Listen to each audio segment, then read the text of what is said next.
Bien, chicos, de las preguntas de desarrollo, Carlos me estaba preguntando una duda con una que tuvo que no encontró demasiado. La diferencia entre una bomba de rotor húmedo y una bomba de rotor seco. Básicamente, como su nombre indica, es simplemente la posición en la que esté el rotor con respecto a la instalación, digámoslo así. Si está el rotor, que es la parte móvil, sumergido en el fluido, por ejemplo, imagínense, Sería húmedo.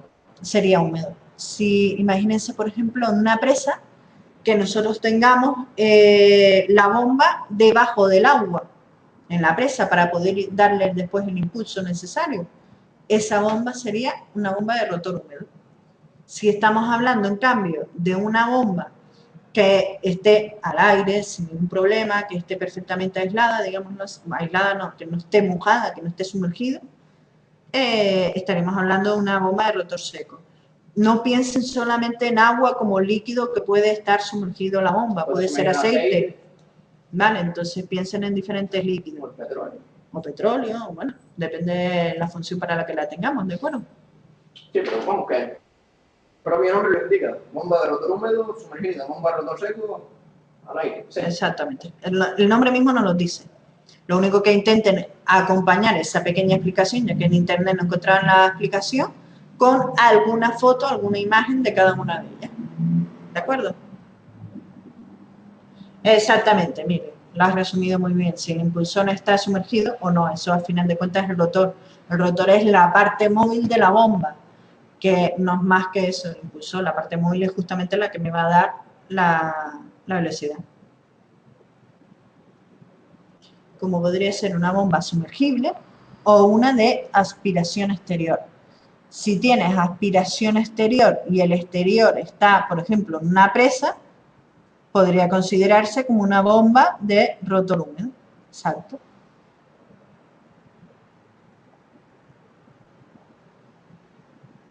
Bien. A ver, ¿a qué te refieres? Un segundo. Te espero, Emilio.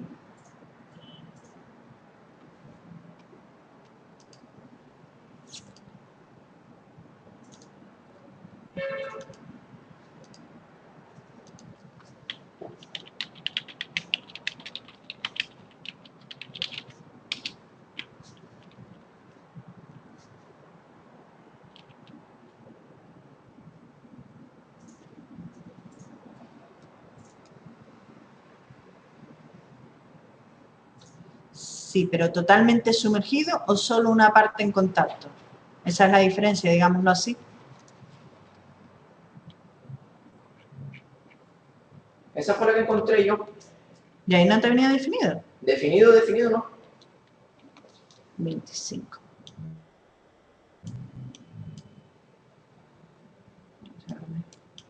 No quiere responder ahora. No, esto no quiere funcionar, que no es lo mismo. Me dejas moverme, pero Mejor que lo no. baje todo hasta allá abajo. A ver, la página 25 tampoco debía ser mucho más atrás. ¿Es la 55? ¿Es la 25 o la 55? Creo que era 25. Ahora lo reviso. No, creo que vi 25.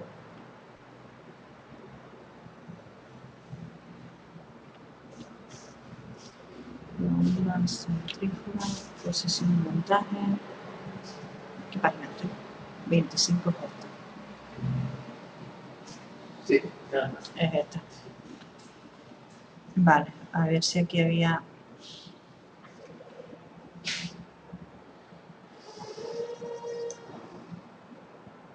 No, esto no, espérate. A ver si lo encuentro aquí. Si una bomba de rotor húmedo, opcionalmente la teoría de inclusión de retorno se consigue en su creación.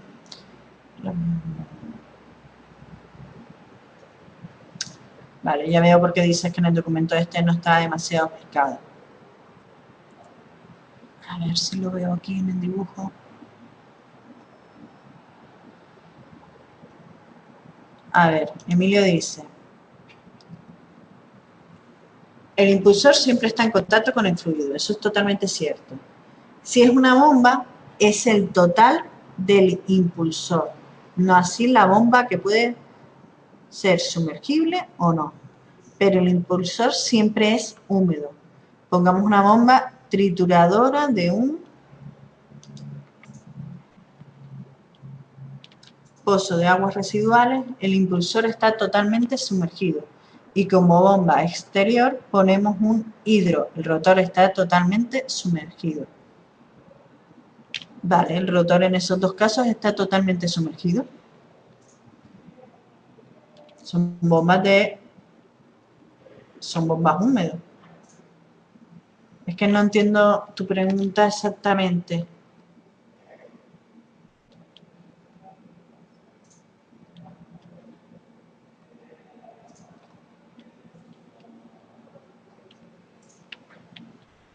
Ah, vale, ahora ya sí te entiendo.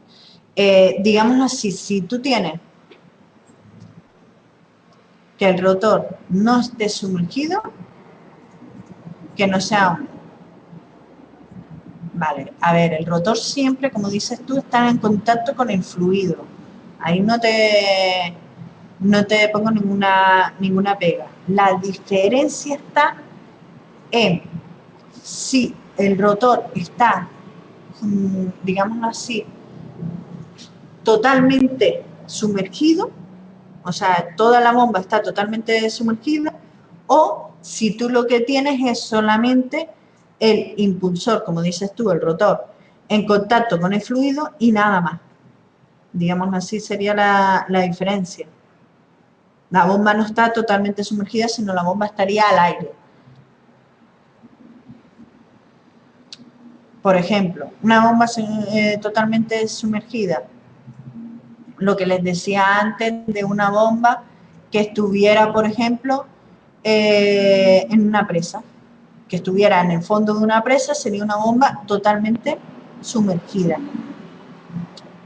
Claro, y tú me estás diciendo la diferencia con el rotor. Espérate un momentito.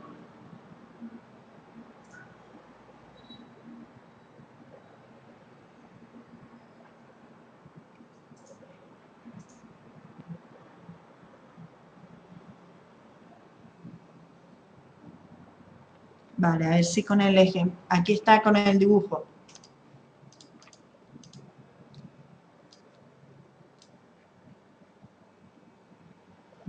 Lo acabo de ver.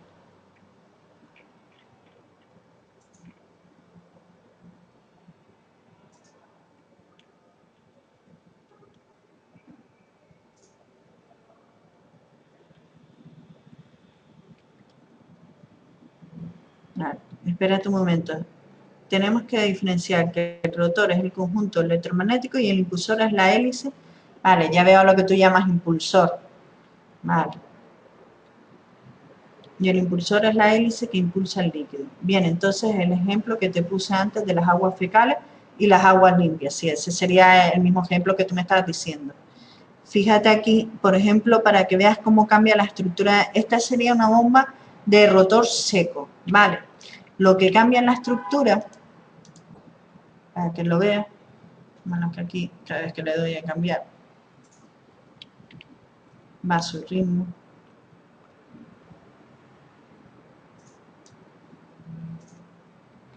Vale. Fíjate aquí cómo estaría el ejemplo. Tenemos todo el fluido, ¿no? En lo que es la bomba. Y en este caso, el rodete que sería la parte móvil de la bomba, ¿no? La que nos da la impulsión del agua, lo que tú estás diciendo de, digámoslo así, la hélice que impulsa el líquido, como tú bien lo dijiste, ¿vale? Y el rotor, cuando hablamos de rotor húmedo, fíjate que no es que lo tengamos diferenciado, porque el rotor al final de cuentas, en la parte electromagnética, como tú dices, es, aquí lo malo es que no está bien dibujado. El rotor estaría en este caso, si este sería en la parte mecánica, el rotor estaría aquí arriba, en la parte eléctrica en este caso. Dentro del motor, exacto, aquí arriba del todo. Porque no estaría, tú dices aquí arriba, bueno, sí, claro, el motor normalizado, estaría allá arriba. Entonces, ¿qué es lo que nos va a pasar? Fíjate aquí que solamente está en contacto con el fluido las hélices. Fíjate el otro ejemplo. La otra bomba que teníamos por aquí arriba dibujada. Yo creo que vi otra. Espérate un segundo. Que yo creo que vi antes otro esquemita que con el que te podría valer un poquito mejor.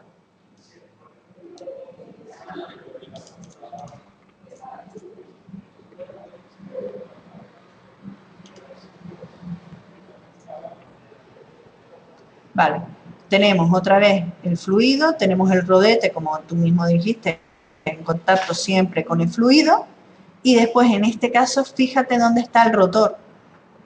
El rotor, el bobinado, que sería la parte, sí, justamente eso, el rotor, que estaría en la parte de la bomba, no aislado con la parte mecánica, sino estaría también sumergida en el fluido. Dentro del motor es lo mismo. El impulsor, no, yo lo veo como que toda esta parte estaría en contacto con todo el fluido, todo esto de aquí, hasta donde está incluso el bobinado.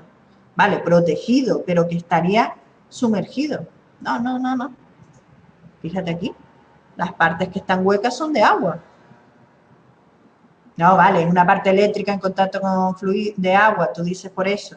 Pero a lo que me refiero es que la parte mecánica, en la parte esa de la pieza, aunque está aislado del agua, esa pieza está, digámoslo así, dentro, aunque esté protegida, del propio fluido. En el cambio, en el otro caso, en rotor seco, la parte esa está por encima del fluido, no llega a estar sumergida en la tubería, por ejemplo.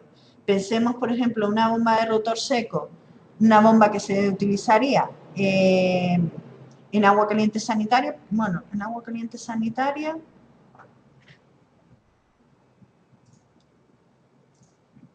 mira,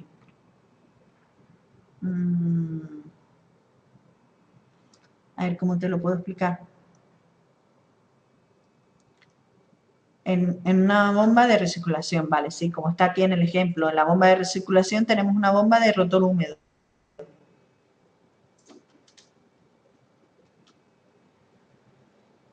Lo que cambia es la parte, si no me equivoco, ay, ya me liaste, pero lo que cambia, según lo que yo tengo, lo que yo creo, es la parte de la bomba no está exactamente hacia afuera que hacia dentro.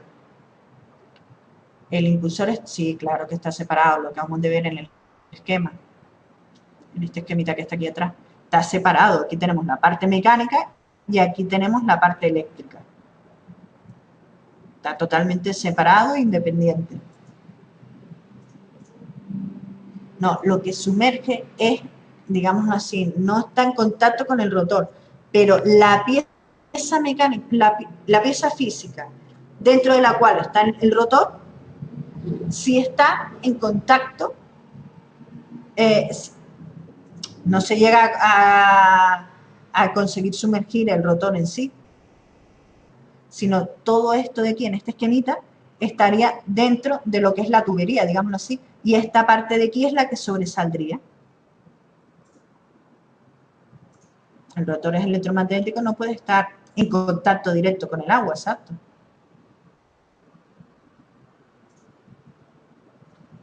Bueno, yo lo busco bien. Yo te lo busco y te lo pongo, si no, también en un foro, ¿de acuerdo?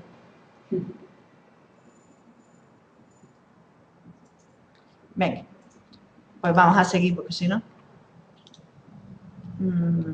creo que había un vídeo en el que se veía bien la diferencia entre una y otra. Creo recordar. Y no les pedí yo que me pusieran un vídeo. Sí, yo lo puse. Ah, vale. Pues el enlace de YouTube. Sí, eso es lo que me vale. Lógicamente no vas a insertar un vídeo en un web. Vale. Bien. ¿Qué era lo que les iba a decir? Vale, nos íbamos en la actividad 2. Sí. Intercambiadores de calor.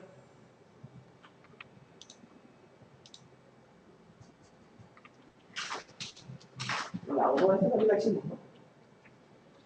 La 1 de esta la hicimos la semana pasada.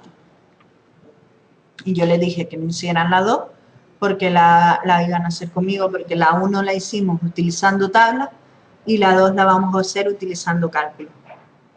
Que lo que estaba pensando era si ponérselos todos o quitarles el apartado 6D, para no complicarnos tanto, más que nada con la hora que es, y que yo hoy no estoy muy católica. Vamos a quitar el apartado 6D de la actividad 2, ¿vale? Solo vamos a hacer el A y el B, que lo vamos a hacer ahora. Entonces, cuando lo vayamos a entregar apartado así, el día no hace falta. No hace falta, no me lo hago. Vale.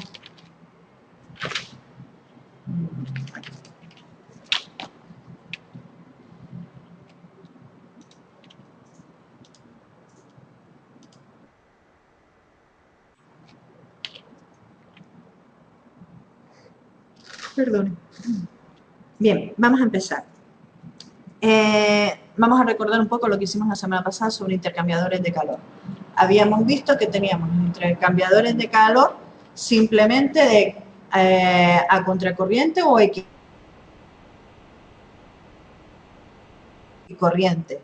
Después habíamos visto que otro tipo de intercambiador de calor serían los intercambiadores que tuvieran diversos pasos por la carcasa y diversos pasos por lo que serían los...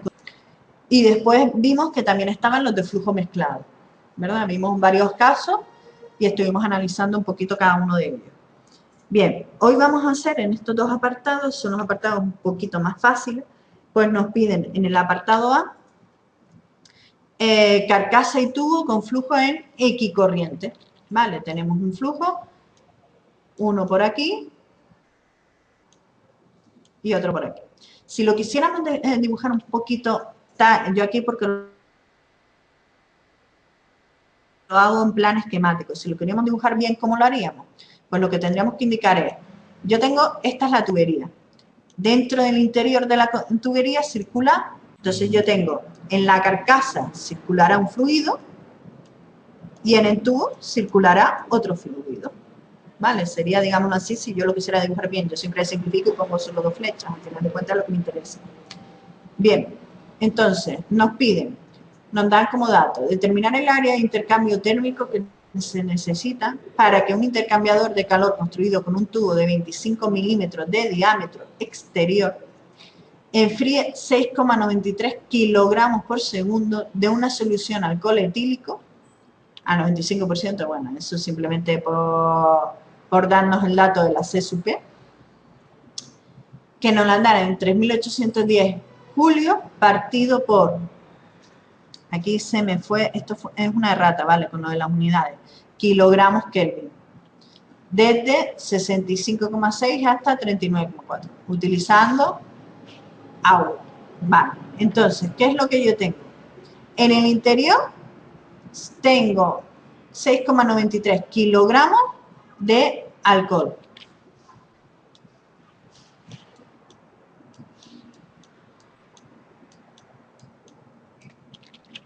Acabamos de decir 6,93 kilogramos.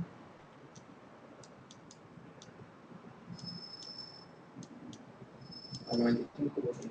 Eso no hace falta. Eso es el dato para ver de dónde sacó la CSUP. Sí, Ale, lo estoy grabando, sí.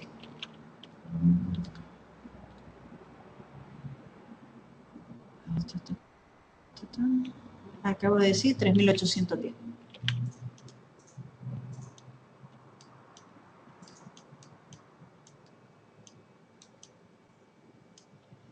Y tengo después, además, por el exterior, al agua, que me da la masa, 6,3 de agua a 10 grados centígrados. Vale. Sí. La 6,3 sería la masa del agua. Sí. No, era kilogramos partido por segundo. Vale.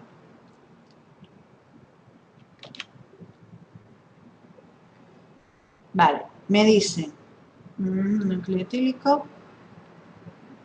Vale, el alcohol me dicen la temperatura de entrada 65,6 y la de salida 39,4. 65. No lo voy a poner así, sino para poder escribirlo mejor. Voy a poner como texto.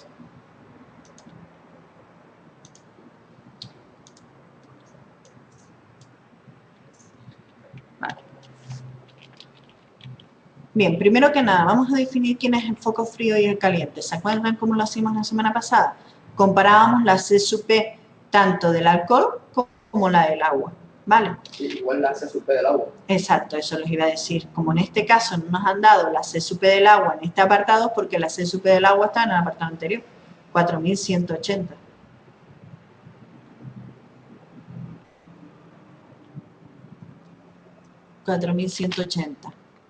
Entonces, si yo tengo que la C sub P del agua es 4180, ojo con las unidades, que no es lo mismo que me den la C sub P en mayúscula que en minúscula, que fue lo que vimos la semana pasada.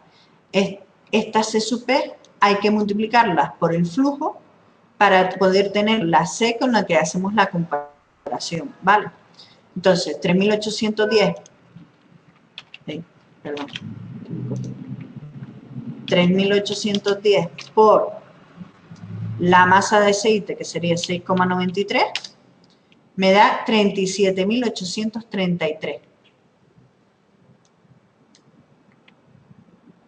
¿Y eso qué sería? Esa sería la C del aceite.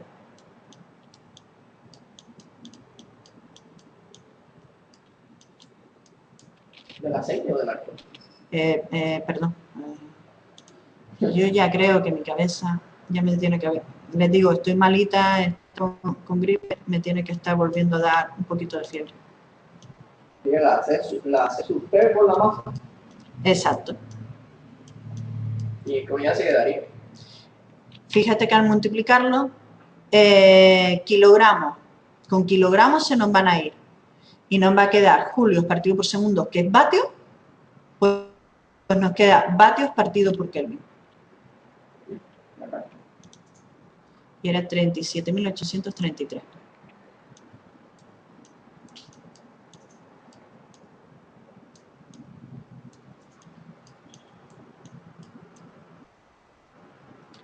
Vale. Hacemos lo mismo para el agua. 4.180 por la masa de agua era 6,3, creo. 6,3. De agua.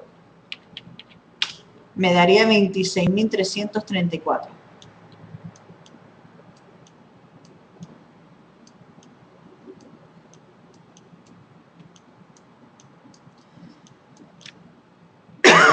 ¿Y 300, a ver, 334, sí. Comparando los dos valores, sabemos quién es el foco frío y quién es el foco caliente. Siempre el que tiene el menor valor es el foco frío y el que tenga el mayor valor es el foco caliente. ¿Vale? Entonces, en este caso, ¿quién va a ser la C mínima? ¿Quién tiene la C mínima?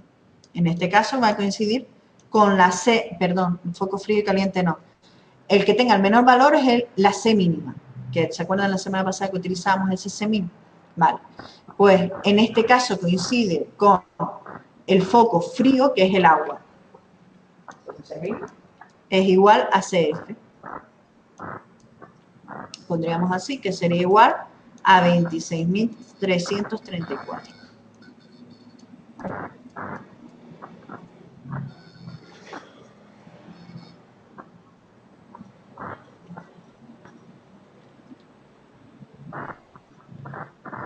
Bien, hasta aquí más o menos fácil. Solamente hemos multiplicado y hemos establecido que la C min aquí era igual. Cuando ya sabemos eso, para calcular la Q máxima, decíamos la semana pasada que era igual a C min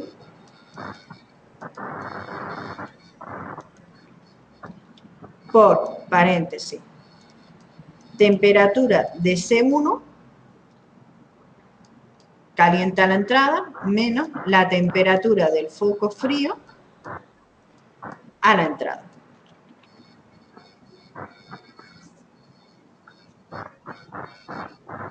¿De acuerdo? En este caso tenemos las dos temperaturas para poder calcular el flujo de calor máximo. Sí. Las de entrada sí, las de 1 sí. Si leemos el enunciado, nos dice El alcohol va desde 65,6 grados hasta 39,4. Ese sería el foco caliente. Temperatura de entrada, TC1, 65,6. Sí, tiene una temperatura. Y para el agua, la temperatura de entrada es 10 grados. La temperatura de salida, si no nos dicen nada, es porque coincide con la temperatura de salida del alcohol.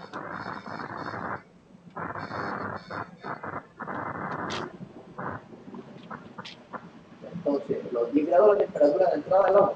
Sí. Vale. Lo que nos están pidiendo en este ejercicio es el área de intercambio térmico, el A, ¿vale? Nosotros hemos calculado solamente por los momentos cuánto vale la Q. Entonces, ¿qué vamos a hacer para poder determinar el área? Aplicar la siguiente, acabamos de calcular Q, ¿no? Simplemente nos quedaba sustituir. Para poder calcular, seleccionar todo, voy a borrarlo para poder ponerlo.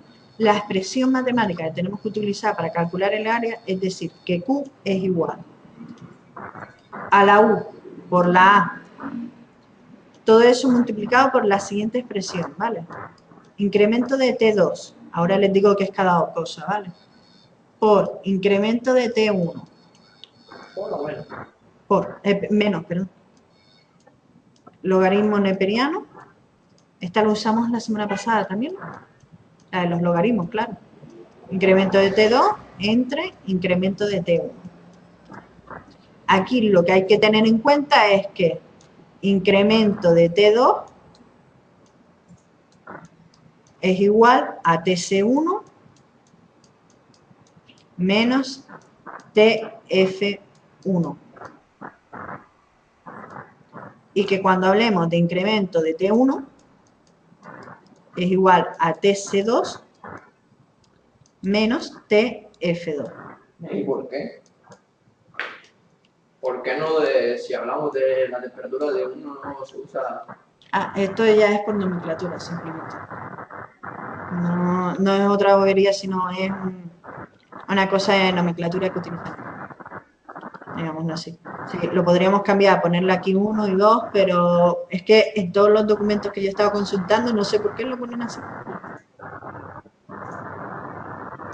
El tiempo que va la otra. Sí, es de esas cosas.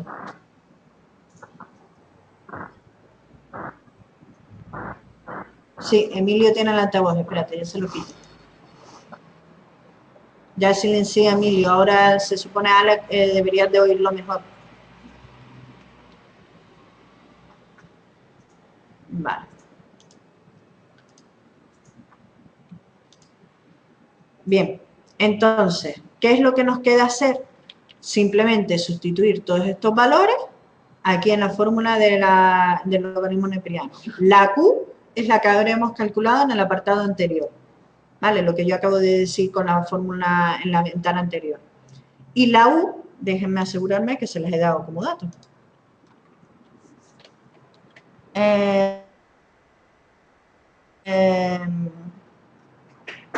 Sí, nos dan la transferencia térmica de 568. Entonces, ya tenemos todos los datos, excepto ¿qué? El área. ¿Lo han visto?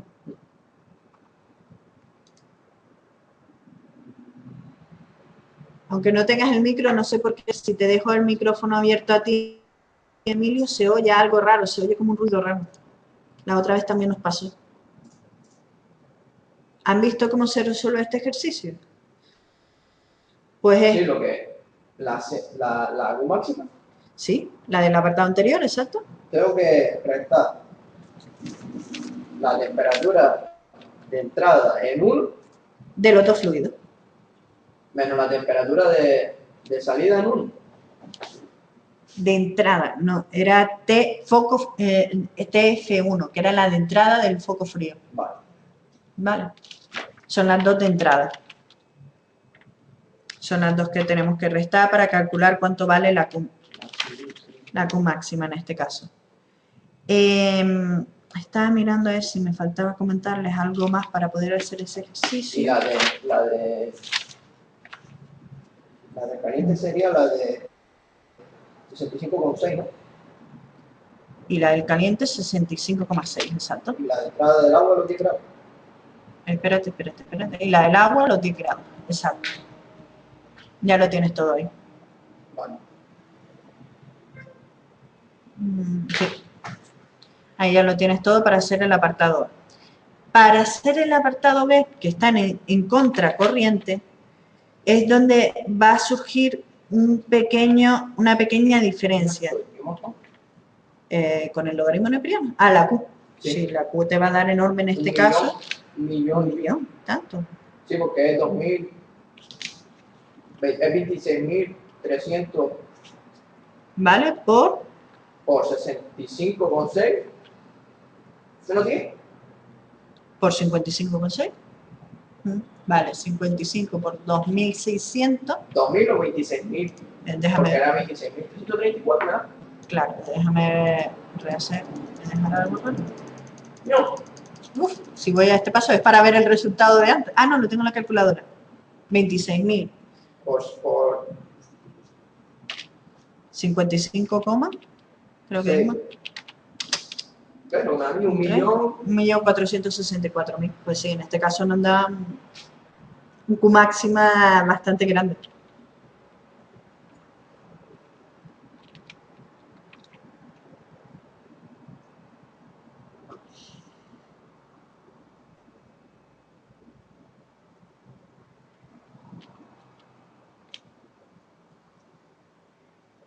Vale. ¿Qué es lo que tenemos que tener en cuenta en el apartado B? Va a cambiar solamente una cosa. Todo lo demás es igual, pero a la hora de poner quién es incremento de T2, incremento de T1, se pone lo siguiente. Para incremento de T2 pondremos que es igual a TC1 menos TF2. Siempre que voy a poner una F, pongo una F. Y para incremento de T1 pondremos que es TC2 menos TF1. Y acuérdense que en el caso del agua va a salir a la temperatura, en este caso como estamos en equicorriente, tendremos un fluido que viene para acá y un fluido que va para allá. Si lo hemos hecho bien, la temperatura de salida del agua en este caso va a coincidir con la temperatura de entrada del alcohol.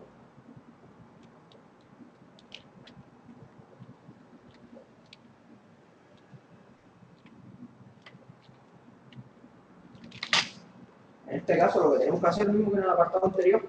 Exactamente lo mismo, cambiamos, es esto nada más. Y sería todo el proceso idéntico. Lo único que hay que tener cuidado aquí con una cosa.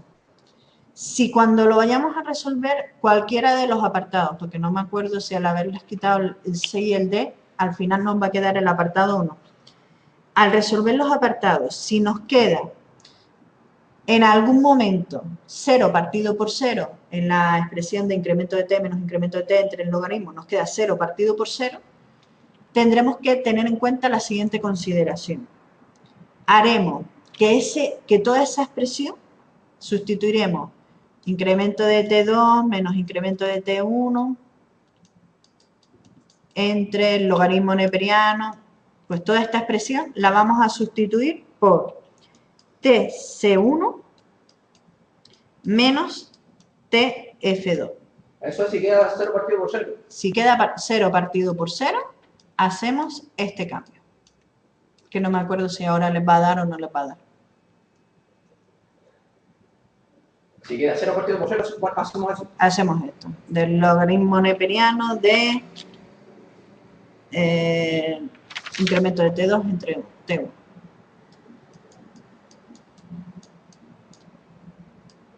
Pero que tendríamos que sustituir todo. No, cuando lo vayas a hacer, si al final, cuando resuelvas esto, te da aquí 0. Y cuando hagas el logaritmo neperiano, como estos dos, si te dan iguales, te va a dar 1, logaritmo neperiano 1, 0, te va a quedar 0 partido por 0. Si al hacer eso, en vez de poner esta expresión, sustituimos esta expresión por TC1 menos TF2. Ya está.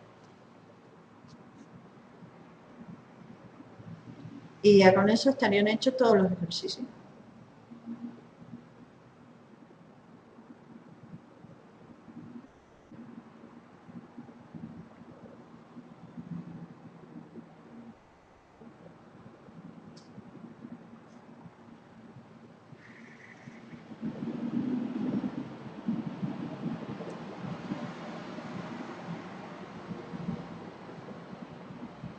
Si quieren los ejercicios estos, como son un poquito jaleo, pasarlos al ordenador, me los traen el día del examen. Me los traen en papel y ya está. Recordatorio. Bueno, sigo grabando, iba a poner pausa, pero sigo grabando. En el examen, unidad 3 y unidad 4. La unidad 4, acabo de abrir hoy el manual. Lo tienen en la plataforma. Solo les he abierto por los momentos el manual y 3 enlaces. Uno de los enlaces me parece bastante importante, el link de descarga de la biblioteca del IDAE. Si se meten ahí, encuentran todos los documentos que se pueden descargar del IDAE uno detrás de otro, ¿vale? Para que los puedan tener todos los enlaces de climatización. Sobre uno de ellos, sobre las torres, porque la unidad 4 va a ir sobre las unidades recuperadoras de energía, veremos las torres de refrigeración y los aeroenfriadores, ¿vale? Son 3 sistemas diferentes que podemos conseguir reducir consumos en la instalación. Entonces, la unidad 4 es solo... Solo teoría. La unidad 4 es solamente teoría. De hecho, cuando abran el manual, se van a alegrar mucho cuando vean las páginas que tiene. ¿Y las preguntas de desarrollo solo serán del manual? Y las preguntas de desarrollo serán del manual. Ya tengo hechas las que van a ser del manual. Son 7 preguntas del manual. Una de ellas en realidad es de internet, o sea, 6 preguntas del manual. Y después les pondré unas 6 o 7 más sobre uno de los documentos del IDAE que habla de las torres de refrigeración. Ya con eso la unidad 7 la unidad 4 la tendríamos vista, ¿de acuerdo?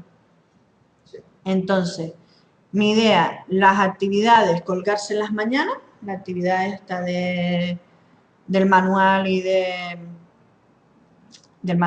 lo del IDAE, eso sería lo que entraría en el examen de la unidad 4, y el tipo test solo va a entrar de la unidad 3, porque la unidad 4 es que es tan cortita que lo voy a poner solo de desarrollo.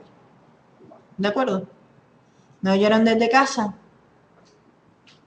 ¿Y cuántas preguntas de tipo test y cuántas de desarrollo?